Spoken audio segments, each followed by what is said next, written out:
أعوذ بالله من الشيطان الرجيم. بسم الله الرحمن الرحيم.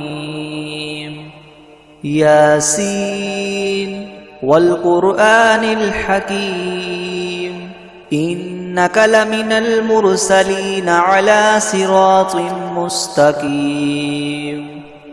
تنزيل العزيز الرحيم لتنذر قوما ما أنذر آباؤهم فهم غافلون لقد حق القول على أكثرهم فهم لا يؤمنون إنا جعلنا في أعناقهم مغلالا فهي إلى الأذقان فهم مقمحون وجعلنا من بين أيديهم سدا ومن خلفهم سدا فأغشيناهم فهم لا يبصرون وسواء عليهم أأنذرتهم أم لم تنذرهم لا يؤمنون إنما تنذر من اتبع الذكر وخشي الرحمن بالغيب فبشره بمغفرة وأجر كريم إنا نحن نحيي الموتى ونكتب ما قدموا وآثارهم وكل شيء أحصيناه في إمام مبين واضرب لهم مثلا أصحاب القرية إذ جاءها المرسلون إذ أرسلنا إليهم اثنين فكذبوهما فعززنا بثالث فقالوا إنا إليكم مرسلون قالوا ما أنتم إلا بشر مثلنا وما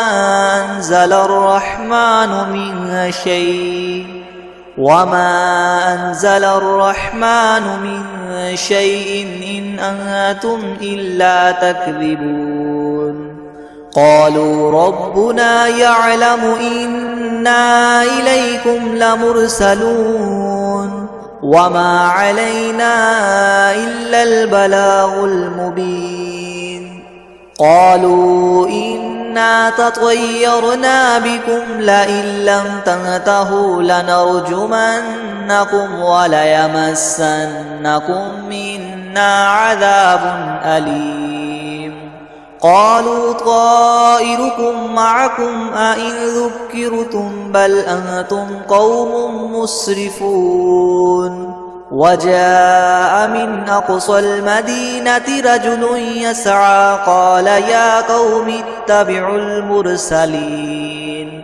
أتبعوا من لا يسألكم أجرا وهم مهتدون وما لي لا أعبد الذي فطرني وإليه ترجعون أأتخذ من دونه آلهة إن يردني الرحمن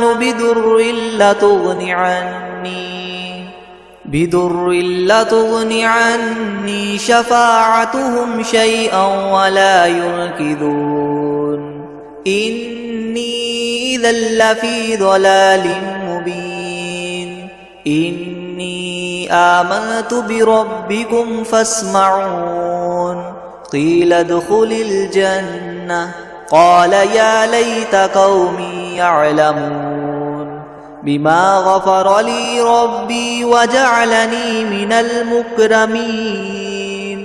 وما أنزلنا على قومه من بعده من جند من السماء وما كنا منزلين إن كانت إلا صيحة واحدة فإذا هم خامدون يا حسرة على العباد ما يأتيهم من رسول إلا كانوا به يستهزئون ألم يروا كم أهلكنا قبلهم من القرون أنهم إليهم لا يرجعون وإن كل لما جميع لدينا محضرون وآية لهم الأرض الميتة أحييناها وأخرجنا منها حبا فمنه يأكلون وجعلنا فيها جنات من نخيل وأعناب وفجرنا فيها من العيون ليأكلوا من ثمره وما عملته أيديهم أفلا يشكرون سبحان الذي خلق الأزواج كلها مما تنبت الأرض ومن أنفسهم ومما لا يعلمون وآية لهم الليل نسلخ منه النهار فإذا هم مظلمون والشمس تجري لمستقر لها ذلك تقدير العزيز العليم والقمر قدرناه منازل حتى عاد كالعرجون القديم لا الشمس ينبغي لها أن تدرك القمر ولا الليل سابق النهار وكل في فلك يسبحون وآية لهم أنا حملنا ذريتهم في الفلك المشحون وخلقنا لهم من مثله ما يركبون وإن نشأ نغرقهم فلا صريخ لهم ولا هم ينقذون إلا رحمة منا ومتاعا إلى حين وإذا قيل لهم اتقوا ما بين أيديكم وما خلفكم لعلكم ترحمون وما تأتيهم من آية من آيات ربهم إلا كانوا عنها معرضين وإذا قيل لهم انفقوا مما رزقكم الله قال الذين كفروا للذين آمنوا ونطعم من لو يشاء الله وطعمه إن أنتم إلا في ضلال مبين ويقولون متى هذا الوعد إن كنتم صادقين ما ينظرون إلا صيحة واحدة تأخذهم وهم يخصمون فلا يستطيعون توصية ولا إلى أهلهم يرجعون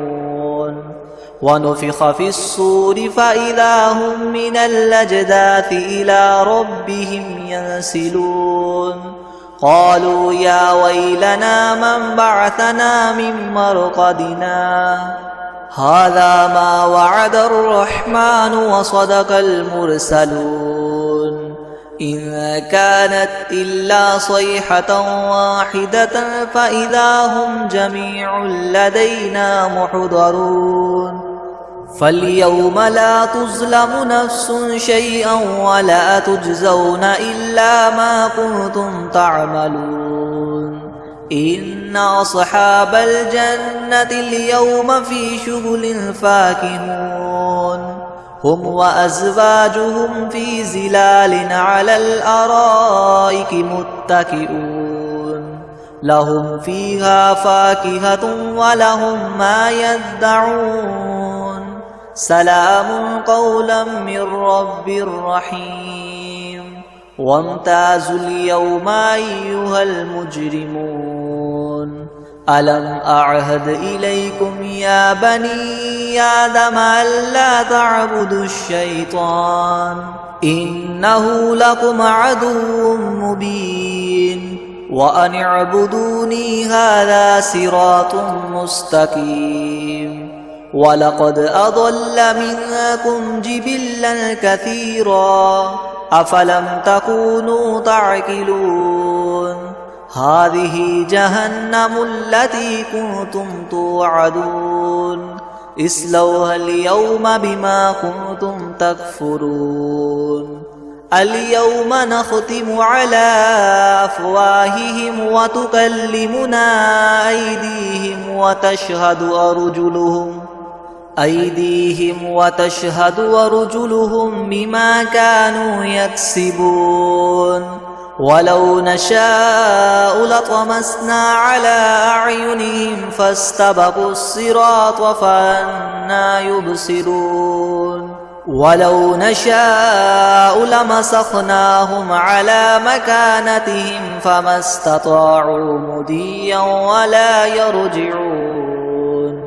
ومن نعمره ننكسه في الخلق أفلا يعقلون وما علمناه الشعر وما ينبغي له إن هو إلا ذكر وقرآن مبين لينذر من كان حيا ويحق القول على الكافرين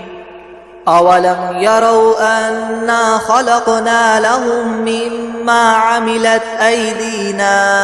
أنعاما فهم لها مالكون وذللناها لهم فمنها ركوبهم ومنها يأكلون ولهم فيها منافع ومشارب أفلا يشكرون واتخذوا من دون الله آلهة لعلهم ينصرون لا يستطيعون نصرهم وهم لهم جند محضرون فلا يحزنك قولهم إنا نعلم ما يسرون وما يعلنون أولم ير الإنسان أنا خلقناه من نطفة فإذا هو خصيم مبين وضرب لنا مثلا ونسي خلقه قال من يحيي العظام وهي رميم قل يحييها الذي ينشأها أول مرة وهو بكل خلق عليم الذي جعل لكم من الشجر الأخضر نارا فإذا أنتم منه توقدون أوليس الذي خلق السماوات والأرض بقادر على أن يخلق مثلهم بلى وهو الخلاق العليم إنما أمره إذا أراد شيئا أن يقول له كن فيكون فسبحان الذي بيده ملكوت كل شيء وإليه ترجعون بسم الله الرحمن الرحيم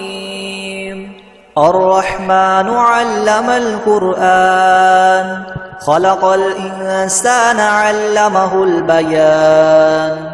الشمس والقمر بحسبان والنجم والشجر يسجدان والسماء رفعها ووضع الميزان ألا تطغوا في الميزان وأقيموا الوزن بالقسط ولا تخسروا الميزان والأرض وضعها للأنام فيها فاكهة والنخل ذات الأكمام والحب ذو العصف والريحان فبأي آلاء ربكما تكذبان خلق الإنسان من صلصال كالفخار وخلق الجان من مارج من نار فبأي آلاء ربكما تكذبان رب المشرقين ورب المغربين فبأي آلاء ربكما تكذبان مرج البحرين يلتقيان بينهما برزخ لا يبغيان فبأي آلاء ربكما تكذبان يخرج منهما اللؤلؤ والمرجان فبأي آلاء ربكما تكذبان وله الجوار المنشآت في البحر كالأعلام فبأي آلاء ربكما تكذبان كل من عليها فان ويبقى وجه ربك ذو الجلال والإكرام فبأي آلاء ربكما تكذبان يسأله من في السماوات والأرض كل يوم هو في شأن فبأي آلاء ربكما تكذبان سنفرغ لكم أيها الثقلان فبأي آلاء ربكما تكذبان يا معشر الجن والإنس إن استطعتم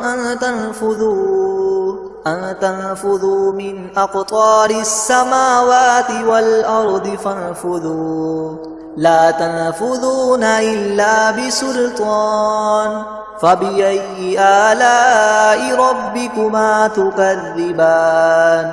يرسل عليكما شواظ من نار ونحاس فلا تنتصران فبأي آلاء ربكما تكذبان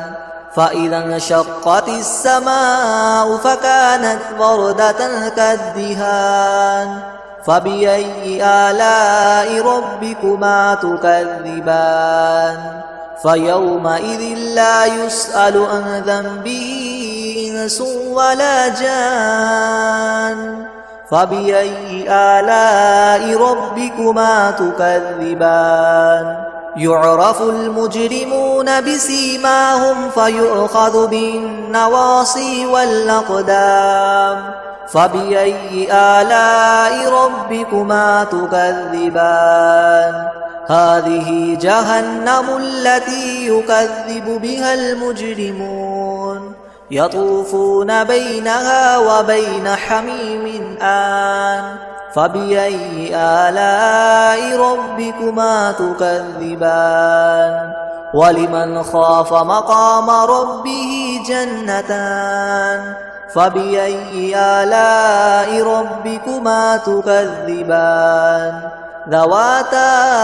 أفنان فبأي آلاء ربكما تكذبان فيهما عينان تجريان فبأي آلاء ربكما تكذبان فيهما من كل فاكهة زوجان فبأي آلاء ربكما تكذبان متكئين على فرش بطائنها من استبرق وجنى الجنتين دان فبأي آلاء ربكما تكذبان فيهن قاصرات الطرف لم يطمثهن إنس قبلهم ولا جان فبأي آلاء ربكما تكذبان كأنهن الياقوت والمرجان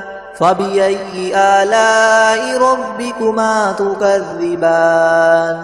هل جزاء الإحسان إلا الإحسان فبأي آلاء ربكما تكذبان ومن دونهما جنتان فبأي آلاء ربكما تكذبان مدهامتان فبأي آلاء ربكما تكذبان فيهما عينان نضاختان فبأي آلاء ربكما تكذبان فيهما فاكهة ونخل ورمان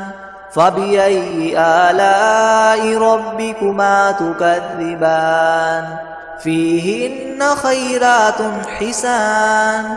فبأي آلاء ربكما تكذبان حور مقصورات في الخيام فبأي آلاء ربكما تكذبان لم يطمثهن إنس قبلهم ولا جان فبأي آلاء ربكما تكذبان متكئين على رفرف خضر وعبقري حسان فبأي آلاء ربكما تكذبان تبارك اسم ربك ذي الجلال والإكرام بسم الله الرحمن الرحيم ياسين والقرآن الحكيم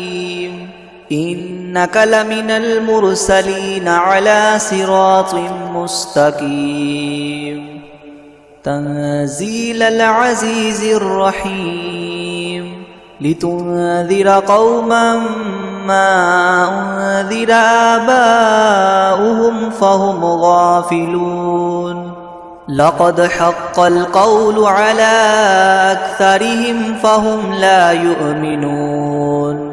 إنا جعلنا في أعناقهم مغلالا فهي إلى الأذقان فهم مقمحون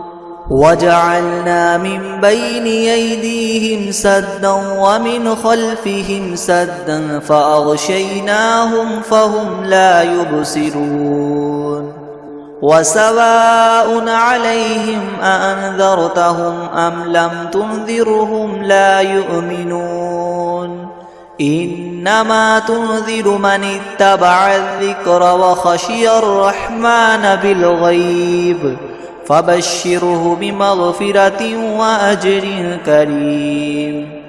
إنا نحن نحيي الموتى ونكتب ما قدموا وآثارهم وكل شيء أحصيناه في إمام مبين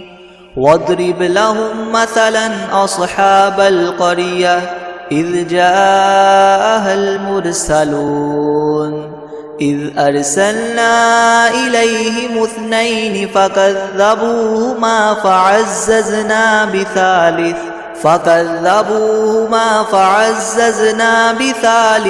فقالوا إنا إليكم مرسلون قالوا ما أنتم إلا بشر مثلنا وما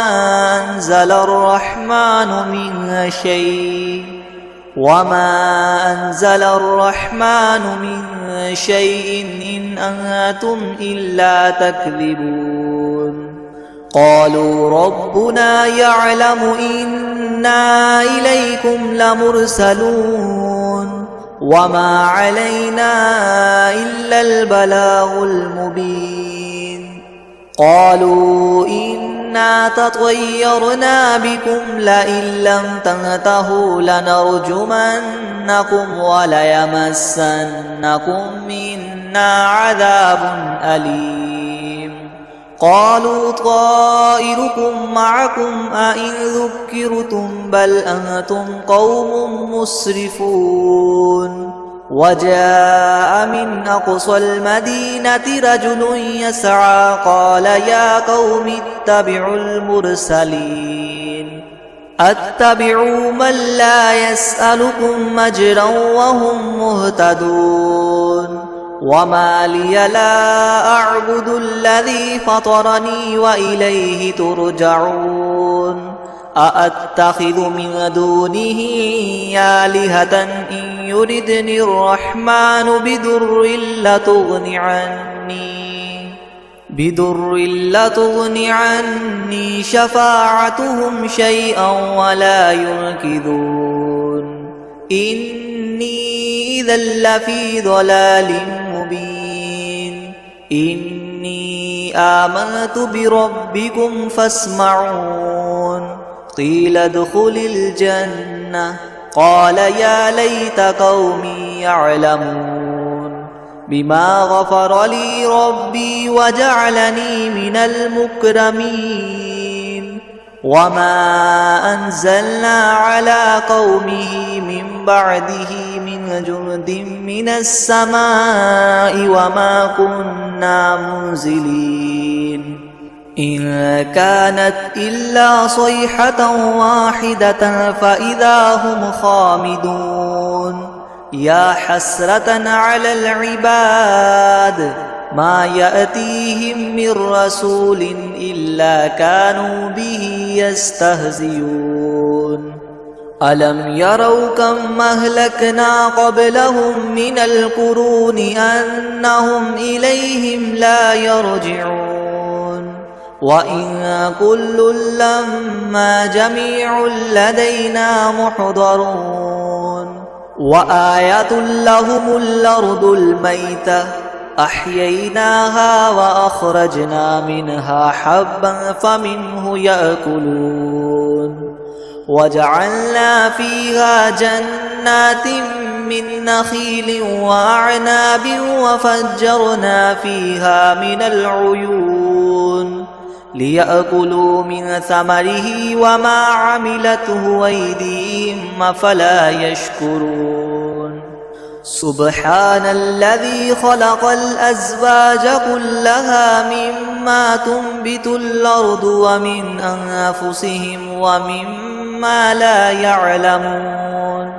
وآية لهم الليل نسلخ منه النهار فإذا هم مظلمون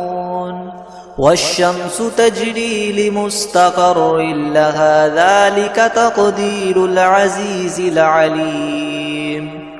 والقمر قدرناه منازل حتى عاد كالعرجون القديم لا الشمس ينبغي لها أن تدرك القمر ولا الليل سابق النهار وكل في فلك يسبحون وآية لهم أنا حملنا ذريتهم في الفلك المشحون وخلقنا لهم من مثله ما يركبون وإن نشأ نغرقهم فلا صريخ لهم ولا هم ينقذون إلا رحمة منا ومتاعا إلى حين وإذا قيل لهم اتقوا ما بين أيديكم وما خلفكم لعلكم ترحمون وما تأتيهم من آية من آيات ربهم إلا كانوا عنها معرضين وإذا قيل لهم انفقوا مما رزقكم الله قال الذين كفروا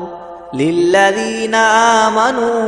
ونطعم من لو يشاء الله وطعمه إن أنتم إلا في ضلال مبين ويقولون متى هذا الوعد إن كنتم صادقين ما ينظرون إلا صيحة واحدة تأخذهم وهم يخصمون فلا يستطيعون توصية ولا إلى أهلهم يرجعون ونفخ في الصور فإذا هم من الأجداث إلى ربهم ينسلون قالوا يا ويلنا من بعثنا من مرقدنا هذا ما وعد الرحمن وصدق المرسلون إن كانت إلا صيحة واحدة فإذا هم جميع لدينا محضرون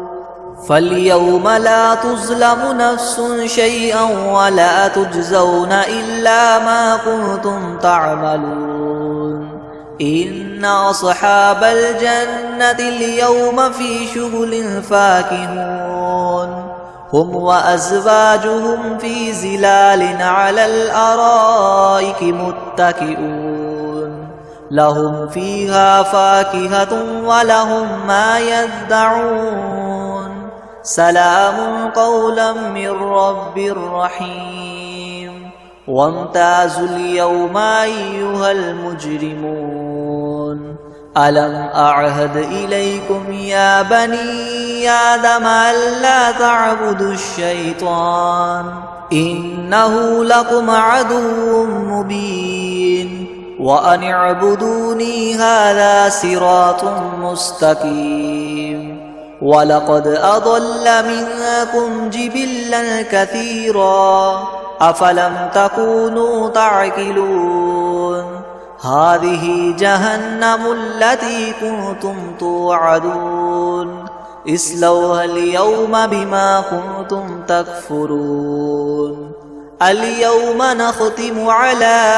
أفواههم وتكلمنا أيديهم وتشهد أرجلهم بما كانوا يكسبون ولو نشاء لطمسنا على أعينهم فاستبقوا الصراط فأنى يبصرون ولو نشاء لمسخناهم على مكانتهم فما استطاعوا مضيا ولا يرجعون ومن نعمره ننكسه في الخلق أفلا يعقلون وما علمناه الشعر وما ينبغي له إن هو إلا ذكر وقرآن مبين لينذر من كان حيا ويحق القول على الكافرين أولم يروا أنا خلقنا لهم مما عملت أيدينا أنعاما فهم لها مالكون وذللناها لهم فمنها ركوبهم ومنها يأكلون ولهم فيها منافع ومشارب وفلا يشكرون واتخذوا من دون الله آلهة لعلهم ينصرون لا يستطيعون نصرهم وهم لهم جند محضرون فلا يحزنك قولهم إنا نعلم ما يسرون وما يعلنون أولم ير الإنسان أنا خلقناه من نطفة فإذا هو خصيم مبين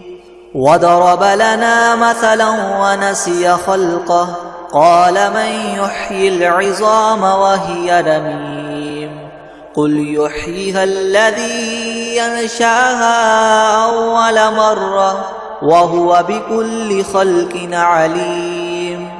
الذي جعل لكم من الشجر الأخضر نارا فإذا أنتم منه توقدون أوليس الذي خلق السماوات والأرض بقادر على أن يخلق مثلهم بلى وهو الخلاق العليم إنما أمره إذا أراد شيئا أن يقول له كن فيكون فسبحان الذي بيده ملكوت كل شيء وإليه ترجعون بسم الله الرحمن الرحيم الرحمن علم القرآن خلق الإنسان علمه البيان الشمس والقمر بحسبان والنجم والشجر يسجدان والسماء رفعها ووضع الميزان ألا تطغوا في الميزان وأقيموا الوزن بالقسط ولا تخسروا الميزان والأرض وضعها للأنام فيها فاكهة والنخل ذات الأكمام والحب ذو العصف والريحان فبأي آلاء ربكما تكذبان خلق الإنسان من صلصال كالفخار وخلق الجان من مارج من نار فبأي آلاء ربكما تكذبان رب المشرقين ورب المغربين فبأي آلاء ربكما تكذبان مرج البحرين يلتقيان بينهما برزخ لا يبغيان فبأي آلاء ربكما تكذبان يخرج منهما اللؤلؤ والمرجان فبأي آلاء ربكما تكذبان وله الجوار المنشآت في البحر كالأعلام فبأي آلاء ربكما تكذبان كل من عليها فان ويبقى وجه ربك ذو الجلال والإكرام فبأي آلاء ربكما تكذبان يسأله من في السماوات والأرض كل يوم هو في شأن فبأي آلاء ربكما تكذبان سنفرغ لكم أيها الثقلان فبأي آلاء ربكما تكذبان يا معشر الجن والإنس إن استطعتم أن تنفذوا من أقطار السماوات والأرض فانفذوا لا تنفذون إلا بسلطان فبأي آلاء ربكما تكذبان يرسل عليكما شواظ من نار ونحاس فلا تنتصران فبأي آلاء ربكما تكذبان فإذا انشقت السماء فكانت وردة كالدهان فبأي آلاء ربكما تكذبان فيومئذ لا يسأل عن ذنبه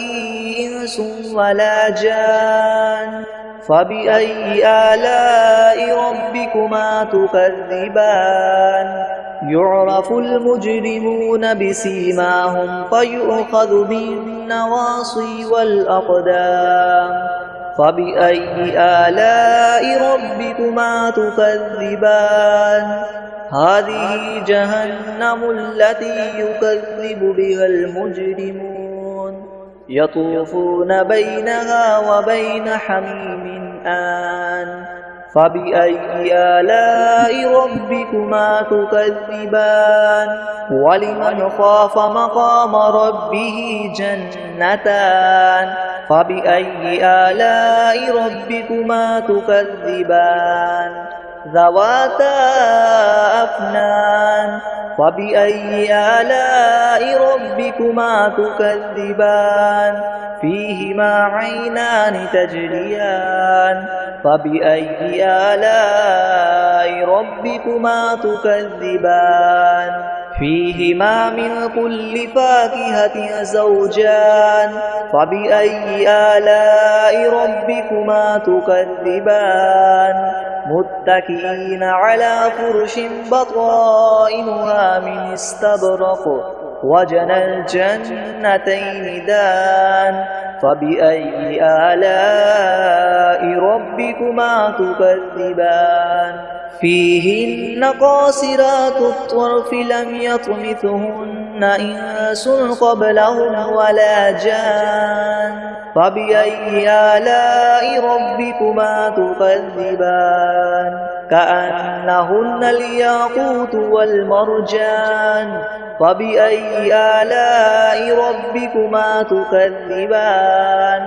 هل جزاء الإحسان إلا الإحسان فبأي آلاء ربكما تكذبان ومن دونهما جنتان فبأي آلاء ربكما تكذبان مدهامتان فبأي آلاء ربكما تكذبان فيهما عينان نضاختان فبأي آلاء ربكما تكذبان فيهما فاكهة ونخل ورمان فبأي آلاء ربكما تكذبان فيهن خيرات حسان فبأي آلاء ربكما تكذبان حور مقصورات في الخيام فبأي آلاء ربكما تكذبان لم يطمثهن إنس قبلهم ولا جان فبأي آلاء ربكما تكذبان متكئين على رفرف خضر وعبقري حسان فبأي آلاء ربكما تكذبان تبارك اسم ربك ذي الجلال والإكرام